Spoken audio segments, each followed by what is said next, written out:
ಅತ್ತೆ ನಾವು ಮದುವೆ ಫಂಕ್ಷನ್ಗೆ ಹೋಗಿ ಬರ್ತೀವಿ ಅತ್ತೆ ಇವತ್ತು. ಅಲ್ಲ ಆಶಾ, ಒಡವೆಗಳನ್ನ ಹಾಕ್ಕೊಂಡು ಹೋಗ್ಬೇಕು ತಾನೆ, ಹಂಗೆ ಹೋಗ್ತಿದೆಯಲ್ಲ.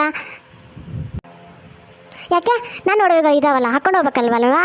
ಅಲ್ವಾ, ನಾನು ಮುದಿಕೆಯಾಗಿ ಮುಪ್ಪಾಗತ್ತೀನಿ, ನೀನು ಹಾಕ್ಕೊಂಡು ಅಡ್ಡಾಡಿದ್ರಾಗ ಏನೈತಿ? ಸಸಿ ಅದಕ್ಕೆ ನೀನು ಮುಂದೆ ನಡೆಸ್ಕೊಂಡು ಹೋಗಕ್ಕೆ ನೀನು ನಾನು ಎಲ್ಲ ಒಡವೆಗಳನ್ನು ಹಾಕ್ಕೊಂಡು ಹೋಗುವ. ಹಂಗೆ ಬರಿಗೈಲೆ ಹೋಗಬಾರ್ದು. ನನ್ನ ಸಸಿ ಅದಿ ನೀನು, ಹಿರೇ ಸಸಿ ಹಾಕ್ಕೊಂಡು ಹೋಗುವ. ಬಾ ಕೊಡ್ತೀನಿ. ನಂಗೆ ನನ್ನ ಮಗಳಿಗೆ ಅಂತೆ ಲಂಗ ಬ್ಲೌಸ್ ತಂದಿದ್ದೆ, ಹೊಸದು ಫ್ಯಾಷನ್ ಅದ ಅಂತೇಳಿ, ಅದನ್ನೊಂದು ನೀನು ಹಾಕ್ಕೊಂಡು ಹೋಗುವ. ಹಾಂ, ಚಂದಂಗೆ ಹೋಗ್ಬೇಕೇನು? ಚಂದಂಗೆ ರೆಡಿಯಾಗಿ ಹೋಗುವ.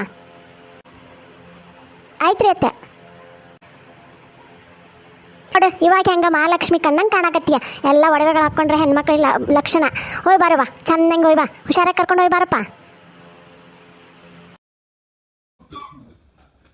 ಅಕ್ಕ ಅಕ್ಕ ಎಲ್ಲಿದಿ ಅಕ್ಕ? ನಂಗೊಂದು ಕನಸು ಬಿದ್ದಿತ್ತು.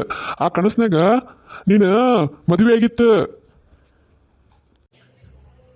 ಹೌದಾ? ಎಂತ ಒಳ್ಳೆ ಸುದ್ದಿ ಹೇಳಿದೆವು ತಮ್ಮ. ಆದ್ರೆ ಅವ ಮದುವೆ ಗಂಡು ಬಾಂಡ್ಲಿ ಆಗಿದ್ದ.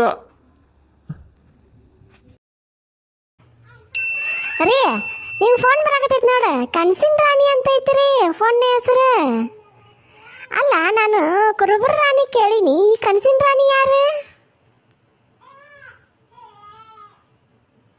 ನಿಂದ್ರ, ನಾನೇ ರಿಸೀವ್ ಮಾಡ್ತೀನಿ.